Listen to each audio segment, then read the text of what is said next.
प्रश्न 2 गुणनफल ज्ञात कीजिए। इसमें हमें प्रश्न 1 दिया है 5 - 2x 3 + x। ओके, तो सबसे पहले यहाँ पर ये वाला 5 लिखेंगे, इसके साथ ये वाला जो दूसरा पद है इसे यहाँ पर लिखेंगे। फिर -2x है, इसको यहाँ पे लिखेंगे और इस ही पद को दोबारा यहाँ पर हम लिखेंगे। ठीक है, अब गुणा करते हैं।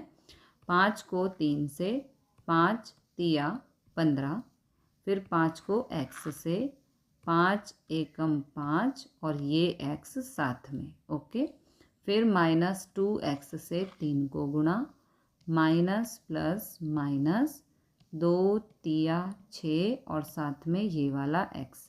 फिर -2 की गुणा होगी x से, माइनस प्लस माइनस 2 एकम 2, यहाँ पर x की घात 1 है, यहाँ पर भी x की घात 1 है, तो ये हो गया x²। ओके, यहाँ पर 15, अब यहाँ पर देखो x है, यहाँ पर भी x है, तो ये दोनों नंबर एक फैमिली के मेंबर्स हैं, इन्हें हम सॉल्व कर सकते हैं।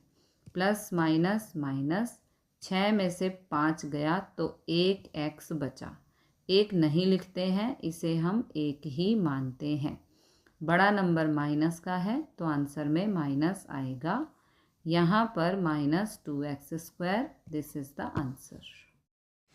प्रश्न 2 में हमें दिया है x + 7y 7x - y। Okay, तो सबसे पहले इस x को यहाँ पे लिखेंगे और ये वाली टर्म को यहाँ पर लिख देंगे। ठीक है, फिर +7y है, इसको यहाँ पे लिखेंगे और इस टर्म को दोबारा यहाँ पर हम लिख देंगे। ओके, अब गुणा करते हैं। x को 7x से गुणा करना है, 7 एकम 7, यहाँ पर x की घात 1 है, यहाँ पर भी x की घात 1 है, तो 1 और 1 ये हो गया x की घात 2। फिर x से y को गुणा करना है, plus minus minus xy। Okay, फिर 7y से 7x को गुणा करना है, 7 × 7 = 49, यहाँ पर है x, यहाँ पर y, साथ में लिख देंगे। फिर 7y से गुणा करना है y को, 7 एकम 7, y की घात 1, y की घात 1, 1 और 1 ये हो गया y की घात 2। Okay, 7x²। अब ये दोनों नंबर एक ही फैमिली के मेंबर्स हैं, क्योंकि दोनों के वेरिएबल सेम हैं, तो इन्हें हम आपस में सॉल्व कर सकते हैं। माइनस प्लस माइनस 49 में से 1 को माइनस करेंगे, यहाँ पर कुछ नहीं है, इसका मतलब 1 है। 49 में से 1 को माइनस किया तो आ गया 48xy और यहाँ पर -7y², this is the answer. प्रश्न 3 में हमें दिया है a² + b, a + b² गुणा करना है हमें।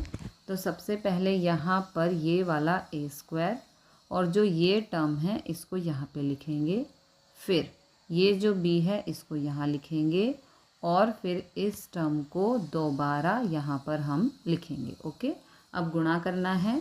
a² को a से, वेरिएबल्स की पावर प्लस होती हैं, तो यहाँ पर 2, यहाँ पर 1, 2 और 1 हो गया a की घात 3। फिर a² को b² से गुणा करना है, तो ये हो जाएगा a² b²। ओके, फिर b से a को गुणा करना है, तो ये हो गया ab। फिर b से b² को गुणा करना है, यहाँ पर b की घात 1, 2 और 1 हो गया b की घात 3, दिस इज़ द आंसर। प्रश्न 4 में हमें दिया है p² - q² 2p + q। Okay, तो सबसे पहले यहाँ हम p² लिखेंगे, अब इस वाली टर्म को यहाँ पे लिखना है, फिर q² को यहाँ पे लिखेंगे और इस टर्म को दोबारा यहाँ पे लिखेंगे। ओके, तो अब गुणा करते हैं। p² से 2p को गुणा करना है, 2 एकम 2, यहाँ पर p की घात 2 है, यहाँ पर p की घात 1 है, 2 और 1 हो गया p की घात 3। ओके, फिर p स्क्वायर से q को गुणा करना है तो ये हो गया p स्क्वायर q। ओके, अब q स्क्वायर से 2p को गुणा करना है। माइनस प्लस माइनस, 2 एकम 2, यहाँ पर p है इसे यहाँ लिख देंगे, यहाँ पर q स्क्वायर है इसको यहाँ लिख देंगे। ओके, अब q स्क्वायर से q को गुणा करना है। माइनस प्लस माइनस, q की घात 2 है और यहाँ पर q की घात 1 है तो ये हो गया q की घात 3। This is the answer.